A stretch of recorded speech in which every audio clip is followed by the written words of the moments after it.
Steve Harvey had hosted Family Feud for over 12 years, and throughout that tenure, he had developed an exceptional ability to read the emotional undercurrents in the families who appeared on his stage.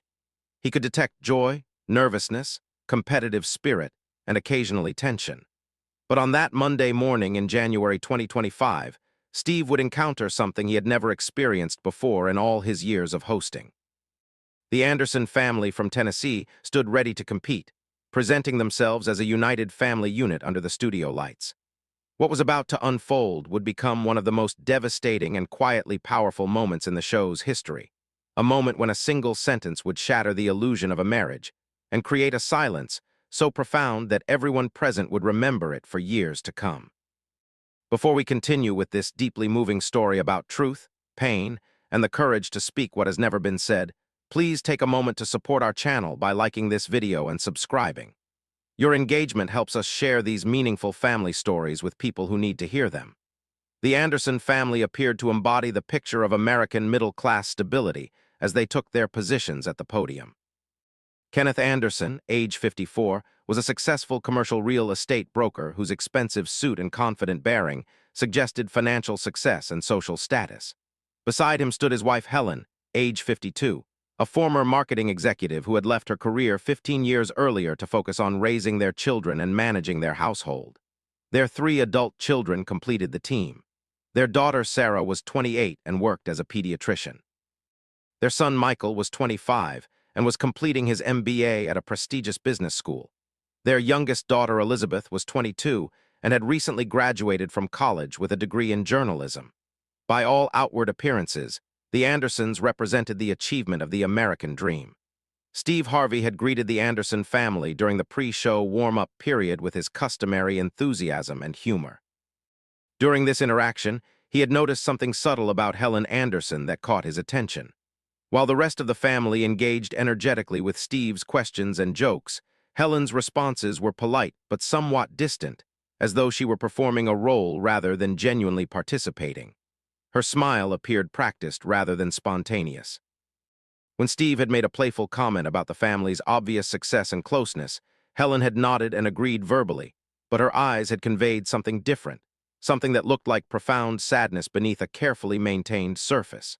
The game began with the typical energy that characterized Family Feud. The Anderson family was competing against the Wilson family from Georgia, and both teams were answering questions with reasonable success. Kenneth Anderson was particularly impressive, buzzing in quickly during face-off rounds and providing answers that frequently appeared on the board. He carried himself with the assurance of someone accustomed to winning and being right. The Anderson children were enthusiastic participants, celebrating each correct answer and supporting each other through incorrect responses. But Helen remained somewhat subdued throughout, offering quiet encouragement to her children, but maintaining an emotional distance that became more noticeable as the game progressed. The dynamic became more apparent during the 3rd round when Helen was called to answer a question at the podium. The category was, "Name something a wife does that shows her husband she loves him." Helen stood at the podium for a long moment without answering, her expression unreadable. Steve, accustomed to contestants taking time to think through their responses, waited patiently and offered some gentle encouragement. But Helen's silence extended beyond normal thinking time and crossed into something that felt uncomfortable and weighted. Finally, Helen spoke, but instead of providing a survey answer, she said quietly that she did not know how to answer the question. Steve, thinking she simply could not think of a response that had not already been given, tried to help by suggesting she say the first thing that came to mind. Helen shook her head slowly and repeated that she could not answer because she genuinely did not know. There was something in her tone that suggested she was not talking about the game show question, but about something much deeper and more personal. Steve Harvey, with his years of experience reading people and situations, recognized that something significant was happening. He approached Helen at the podium and asked gently if she was all right. The simple question, delivered with genuine concern rather than as a throwaway pleasantry, seemed to break through whatever barrier Helen had been maintaining. Her composed exterior crumbled, and tears began streaming down her face. She shook her head, indicating that she was not all right, though she did not immediately explain what was wrong. The studio audience had fallen silent, sensing that this was not typical game show nervousness, but something more profound. Kenneth Anderson moved toward his wife, appearing concerned and confused about what was happening. The Anderson children looked worried and uncertain, clearly not understanding what had triggered their mother's breakdown. Steve Harvey remained close to Helen, his presence supportive rather than intrusive, waiting to see if she would or could explain what was causing her such obvious distress. Helen took several shaky breaths, wiping at her tears with trembling hands. When she finally spoke, her voice was barely above a whisper, but the microphones captured every word with perfect clarity. She said that she could not answer the question about what a wife does to show her husband she loves him, because she had spent 30 years doing everything she could think of to show love to a man who had never loved her in return. The statement was delivered with a quiet finality that suggested this was not a dramatic accusation, but simply a truth she had finally acknowledged after years of denial. The silence that followed Helen's words was absolute and profound. The studio audience sat frozen, barely breathing. The production crew stopped their usual behind-the-scenes movements and sounds. Even the other family competing seemed to disappear into stillness. Steve Harvey stood motionless, his face registering shock and deep compassion. Kenneth Anderson had stopped mid-step in his approach to his wife, his expression showing confusion mixed with what appeared to be dawning dread. The Anderson children looked stricken, their faces reflecting the pain of hearing their mother speak a truth that fundamentally challenged their understanding of their family. Helen continued speaking, and as she did, it became clear that she was not seeking attention or creating drama, but rather that some internal dam had finally broken after 3 decades of holding back a devastating truth. She described her marriage to Kenneth as one long exercise in trying to earn love that was never actually available to be earned. She had been an excellent wife by every conventional measure. She had supported Kenneth's career ambitions, entertaining his colleagues and clients with grace and charm. She had managed their household efficiently, ensuring that their home was always presentable and comfortable. She had raised their 3 children to be successful, well-adjusted adults. She had maintained her appearance, staying fit and attractive despite aging. She had been faithful, supportive, and devoted for 30 years. But throughout all those years, Helen explained, Kenneth had remained emotionally distant and fundamentally unavailable to her. He had never expressed genuine affection or emotional intimacy.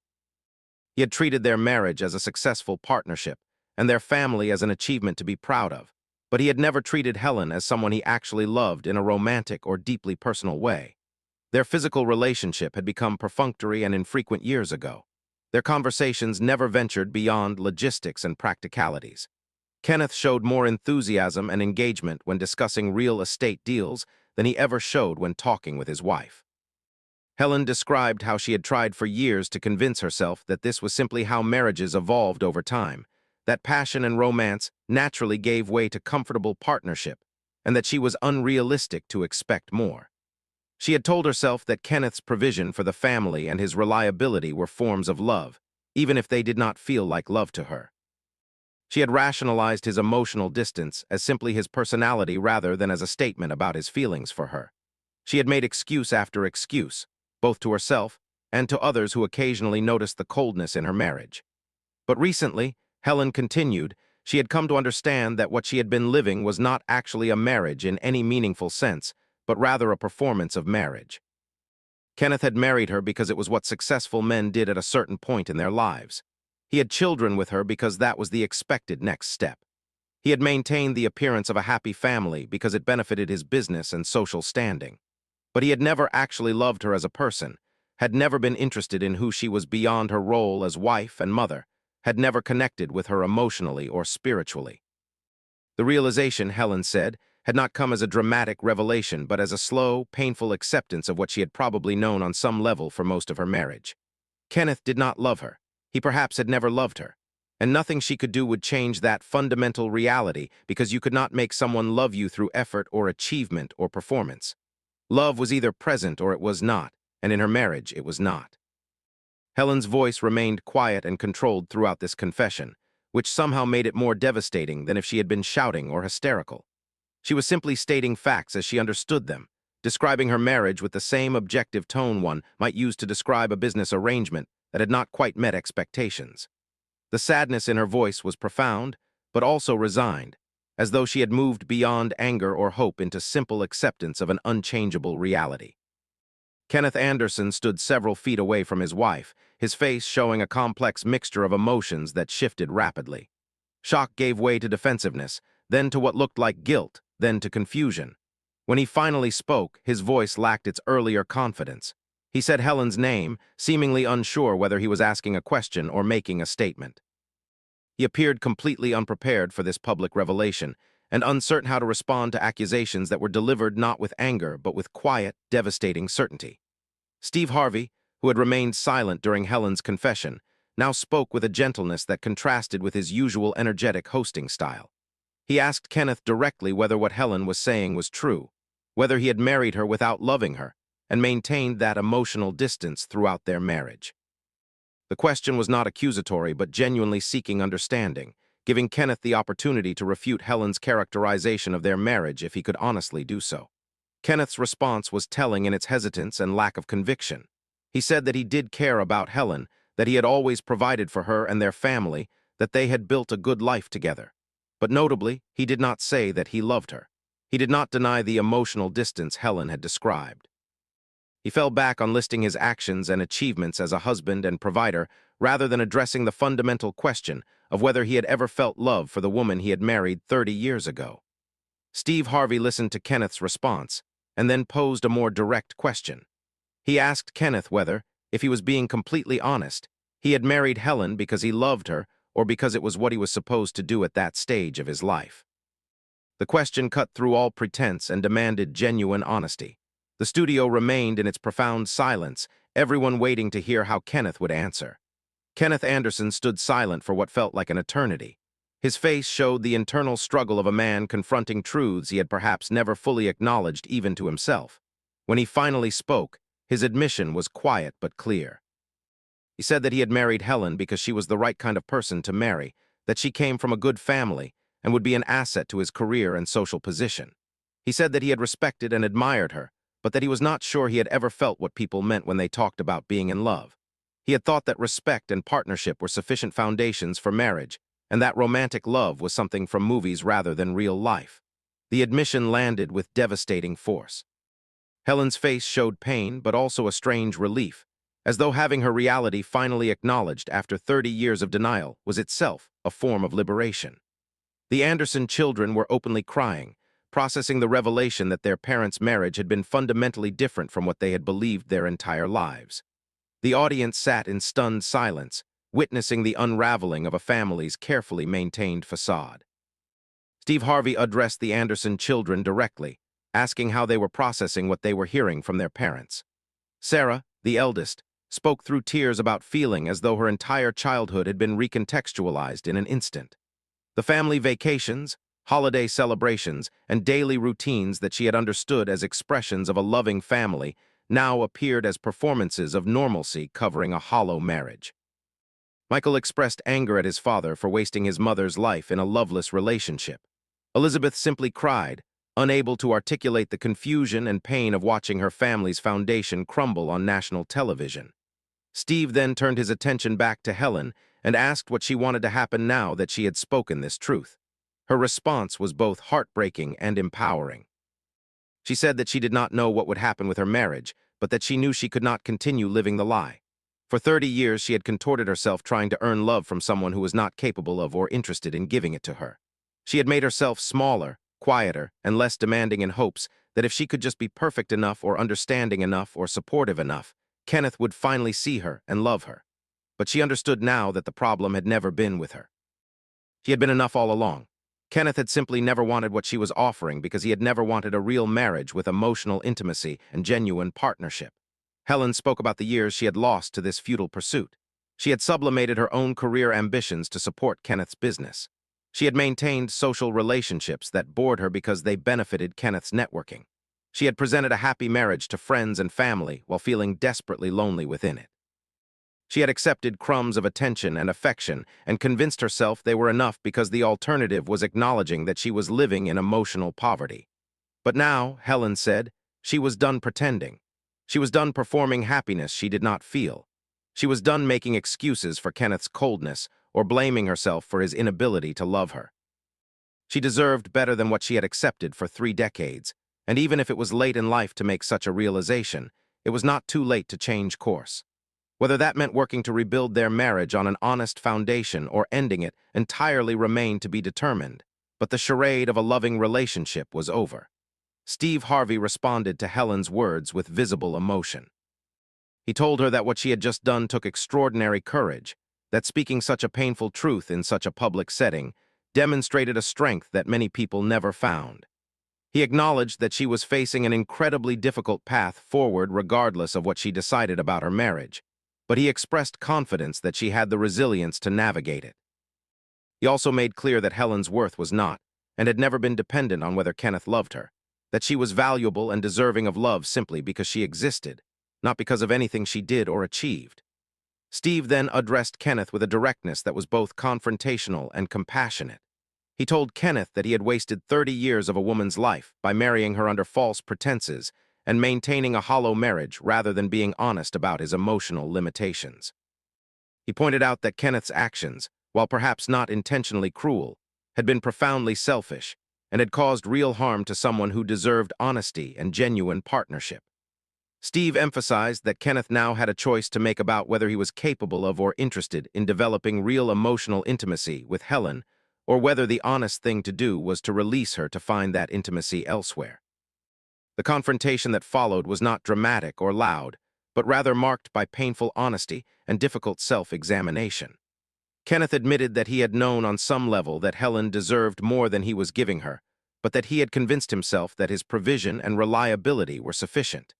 He acknowledged that he had been comfortable in their arrangement and had not wanted to disrupt it by examining too closely whether it was actually meeting Helen's needs. He confessed that he had perhaps been emotionally lazy, taking Helen's devotion for granted while investing his energy and passion into his career rather than his marriage. Kenneth also revealed something that helped contextualize, if not excuse, his behavior.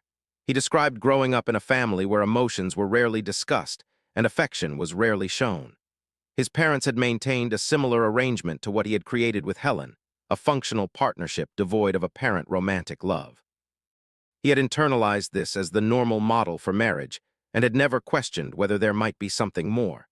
The admission did not justify his treatment of Helen, but it did illuminate how someone could enter and maintain such an arrangement without necessarily recognizing the harm being caused. The conversation that unfolded on the Family Feud stage went far beyond the typical boundaries of a game show.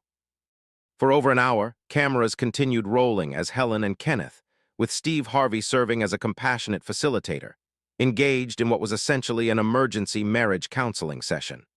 They discussed patterns that had been established over 3 decades, unmet needs that had never been articulated, and fundamental questions about what they each wanted from the remainder of their lives. The Anderson children participated in parts of this conversation, expressing their own pain and confusion while also demonstrating remarkable maturity in supporting their mother's right to speak her truth. They acknowledged that they had benefited from the stability their parents had maintained, but recognized that stability built on falseness had come at a terrible cost to their mother's emotional well-being. They expressed willingness to support whatever decision Helen made about her marriage, whether that meant attempting to rebuild it or ending it. The episode that captured this devastating conversation never aired in a traditional sense. The producers recognized that what had occurred was too raw and personal to be presented as entertainment. However, with the Anderson family's permission, edited portions were incorporated into a special episode of Steve Harvey's talk show focused on emotional intimacy in marriage. The segments that were shown focused on Helen's courage in speaking her truth and on the broader implications for couples who might be living in similar arrangements, without acknowledging the emotional emptiness at the center of their relationships. The public response to even the limited portions that were shared was enormous and deeply personal. Thousands of people, predominantly women, but including some men, reached out through various channels to share that they recognized themselves in Helen's story. They described marriages that looked successful from the outside, but felt empty on the inside. They talked about years spent trying to earn love from partners who were fundamentally unavailable. They expressed the particular pain of feeling unseen and unknown by the person who was supposed to know them most intimately. Many people expressed gratitude for Helen's willingness to speak publicly about something that carried significant shame and stigma. There was a common cultural narrative that suggested if your marriage was not working, You must not have tried hard enough, or loved enough, or been enough in some way. Helen's story challenged that narrative by demonstrating that sometimes the problem was not insufficient effort, but rather incompatibility or unwillingness on the part of one partner. Her account gave permission to others to acknowledge that you could do everything right and still end up in a painful, unfulfilling relationship if your partner was not equally invested in creating genuine intimacy.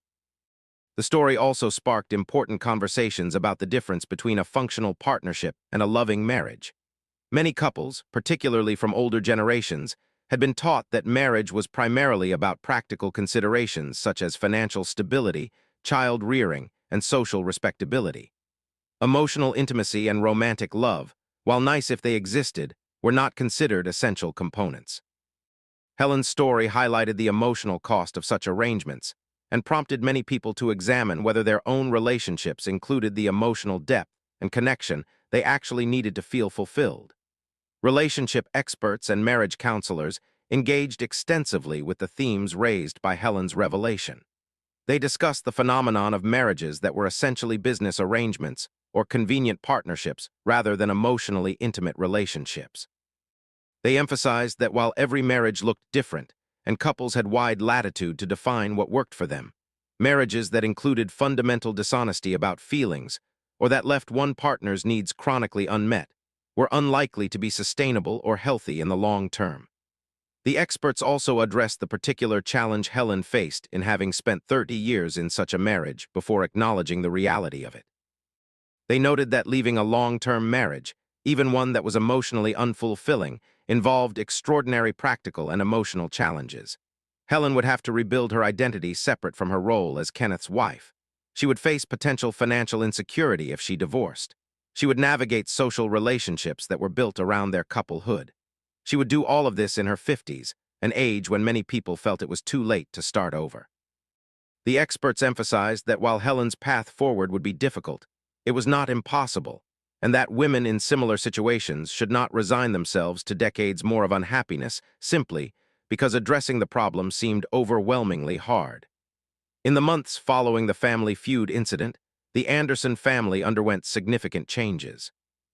Helen and Kenneth attended intensive marriage counseling to determine whether their relationship could be transformed into something genuine or whether it needed to end.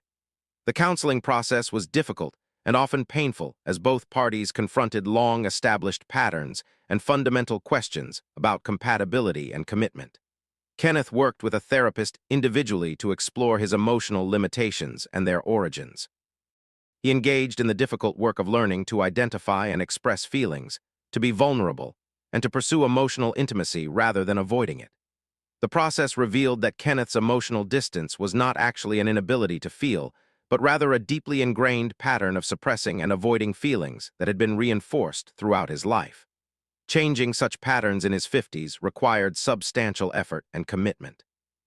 Helen also engaged in individual therapy to process the grief and anger associated with acknowledging that she had spent 30 years in a relationship that had not met her fundamental needs. She worked on rebuilding her sense of self separate from her role as Kenneth's wife and the children's mother. She explored what she wanted for the remainder of her life and whether that future could or should include Kenneth. The outcome of this intensive therapeutic work was mixed and realistic rather than neatly resolved. Helen and Kenneth determined after many months that while Kenneth was capable of developing greater emotional capacity than he had previously demonstrated, the gap between what Helen needed and what Kenneth could provide remained substantial. They made the difficult decision to divorce, not with bitterness, but with a mutual acknowledgement that their incompatibility was real and that both deserved the opportunity to pursue relationships that better met their actual needs. The divorce was remarkably amicable given the circumstances. Kenneth acknowledged the validity of Helen's grievances and did not contest her requests for financial settlement. He took responsibility for his role in creating and maintaining a hollow marriage and expressed genuine regret for the years Helen had spent unfulfilled. Helen, for her part, acknowledged that Kenneth had not necessarily set out to hurt her, and that his emotional limitations were the result of his own upbringing and unexamined patterns rather than malice. The Anderson children struggled with their parents' divorce initially, but came to support it as they witnessed their mother's transformation. Helen, freed from the constant effort of trying to earn unearnable love, became noticeably lighter and more vibrant. She returned to work in marketing, discovering that her skills were still valuable and that she enjoyed the intellectual challenge and social connection of professional life. She developed friendships based on genuine connection rather than social obligation. She pursued interests and hobbies that she had set aside decades earlier. She essentially rediscovered who she was when she was not contorting herself to fit someone else's expectations. 2 years after the Family Feud incident, Helen appeared on Steve Harvey's talk show to provide an update on her journey. The transformation was remarkable and immediately apparent. Helen looked younger and radiated a contentment and confidence that had been completely absent during her game show appearance. She spoke about the past 2 years as simultaneously the most difficult and most liberating period of her life. Helen described the terror and uncertainty of ending a 30-year marriage and rebuilding her life in her 50s. She talked about the practical challenges of managing finances independently, navigating the dating world after decades out of it, and defining her identity separate from her role as Kenneth's wife. She acknowledged that there had been moments of profound doubt when she questioned whether she had made the right choice in blowing up her stable if unfulfilling marriage. But Helen also spoke with conviction about the rightness of her decision to stop living a lie. She described the relief of no longer having to perform happiness she did not feel or make excuses for emotional neglect. She talked about the surprising joy of being alone and accountable only to herself for the first time in her adult life. She shared that she had recently begun dating someone who demonstrated emotional availability and genuine interest in knowing her as a person, and that experiencing what mutual affection and respect actually felt like had confirmed that what she had with Kenneth had indeed been as empty as she had believed. Helen also addressed the question many people had about whether she regretted staying in her marriage as long as she did. Her response was nuanced and honest. She said that she did experience grief over the years she had spent trying to earn love that was never available. She wished she had recognized the reality of her situation earlier and had the courage to address it sooner. But she also acknowledged that those years had given her 3 children she loved deeply, and that her experience, while painful, had taught her things about resilience and self-worth that she might not have learned otherwise. She did not frame her past as wasted, but rather as the necessary path that had led her to where she was now. Steve Harvey reflected on the Anderson family story in subsequent interviews and public appearances. He described Helen's quiet statement that Kenneth had never loved her as one of the most devastating things he had heard in his career. The matter-of-fact way she had delivered such a painful truth had affected him deeply. He spoke about the courage required to acknowledge such a reality after investing 3 decades in a relationship, and to speak that truth publicly knowing the consequences it would bring. Steve also discussed the broader implications of Helen's story for how people thought about marriage and relationships. He emphasized that marriage required more than just showing up and fulfilling practical obligations. It required genuine emotional investment, vulnerability, and consistent effort to know and be known by your partner.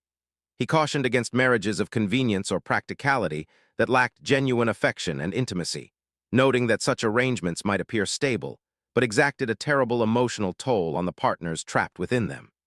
The Anderson family story became a touchstone in conversations about emotional honesty in relationships. It demonstrated that sometimes the most destructive thing in a marriage was not dramatic betrayal or conflict, but rather quiet emotional neglect sustained over years. It showed that marriages could look successful by conventional measures, producing accomplished children and accumulating wealth and status, while being fundamentally hollow at their core. It highlighted the particular vulnerability of partners, often women, who invested everything in relationships that were not reciprocated. The story also illustrated the importance of speaking truth, even when that truth was devastating and would fundamentally alter your life. Helen's willingness to finally acknowledge and articulate the reality of her loveless marriage had set in motion changes that were difficult and painful, but ultimately necessary for her well-being. Her example gave courage to others in similar situations to stop performing contentment they did not feel and to insist on relationships that actually met their needs. 5 years after the Family Feud incident, Helen Anderson had built a life that reflected her authentic self rather than a performance for others' benefit. She maintained positive relationships with her children, who had grown to respect her courage, and to learn from her example about the importance of honest self-examination in their own relationships. She had a successful marketing consulting business that provided both financial security and intellectual satisfaction. She was in a long-term relationship with someone who demonstrated consistent emotional availability and genuine partnership. Kenneth Anderson had also changed in the years following the divorce, though his transformation was less dramatic than Helen's. He continued his successful real estate career and had undergone enough personal growth to acknowledge the harm his emotional unavailability had caused. He remained single, expressing uncertainty about whether he was capable of the kind of emotional intimacy that a healthy relationship required, but also recognizing that entering another relationship without that capacity would be unfair to any potential partner. The Anderson family story stands as a powerful reminder that marriages require genuine emotional connection to be sustainable, and that practical stability without emotional intimacy is an arrangement that eventually collapses under the weight of unmet needs. It demonstrates that speaking difficult truths, even when they destroy the status quo, can be an act of self-preservation and courage.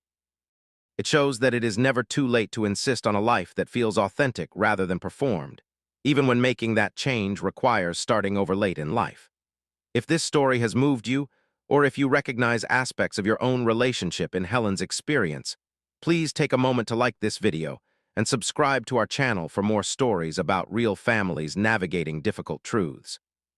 Share this with someone who needs to understand that their need for genuine love and emotional connection is legitimate, that settling for less diminishes them, and that speaking truth about unsatisfying relationships is the first step toward something better. Your life deserves authenticity, your relationships deserve reciprocity, and you deserve to be genuinely loved rather than merely tolerated or appreciated for your utility.